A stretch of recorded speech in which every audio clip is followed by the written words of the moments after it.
ทุกคนเคยคิดบ่ว่าถ้ามื้อหนึ่งป่าไม้ที่อยู่ใกล้บ้านเฮาเบิดไปมันจะเกิดหยังขึ้นข้อยเองก็เคยคิดย้านเรื่องนี้อยู่คือกันเดะเพราะข้อยเห็นว่าปัจจุบันป่าไม้บ้านเฮาเริ่มลดน้อยลงด้วยภัยแล้งแล้งภัยน้ำท่วมและภัยพิบัติต่างๆจนกระทั่งข้อยได้มีโอกาสไปลงพื้นที่ในนามอาสาสมัครของหลีคอบลาวเพื่อเก็บกำข้อมูลและเบิ่งบ้านแบบอย่างในการคุ้มครองป่าไม้บ้าน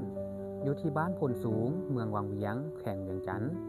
โดยเพิ่นได้ดำเนินการอยู่4ขั้นตอนก็คือ 1. ปรึกษาหารือกับการจัดตั้งบ้านและชาวบ้าน 2. สำรวจและแบ่งประเภทป่าของบ้าน 3. เขียนแผนจัดสรรป่าไม้บ้านเพื่อนำใช้ให้มีความยิ่งยง 4. จัดตั้งปฏิบัติแผนโดยให้ประชาชนเป็นผู้เสนอกิจกรรมหรือกฎระเบียบในการคุ้มครองป่าไม้บ้านของพวกเราเองผ่านการคุ้มครองป่าไม้บ้านโดยการขับเคลื่อนของประชาชนค่อยเห็นได้ว่า